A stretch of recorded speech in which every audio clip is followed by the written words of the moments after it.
Unraveling the Mystery. What does sea legs really mean?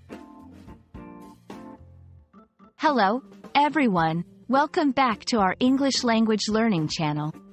Today, we have a fascinating phrase to explore: sea legs.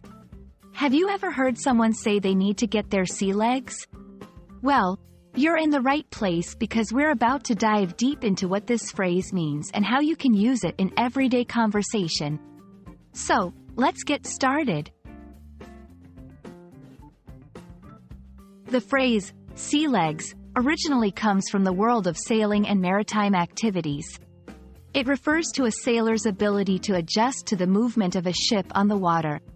When someone first boards a ship, they might feel unsteady or nauseous because they are not used to the rocking motion. However, after spending some time on the ship, they get their sea legs, meaning they adapt and find their balance, even in rough waters.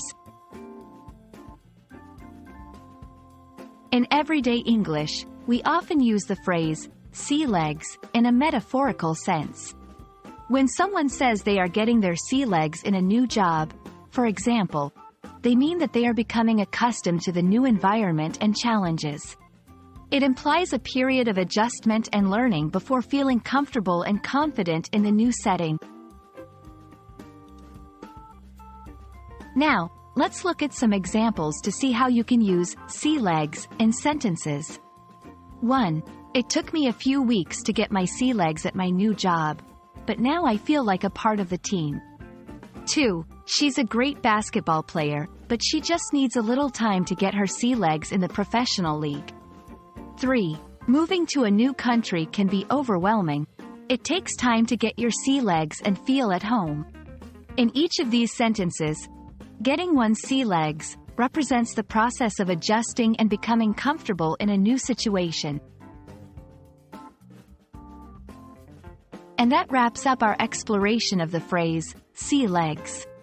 Remember, whether you're on a ship or just trying out something new, getting your sea legs is all about adjusting and finding your balance.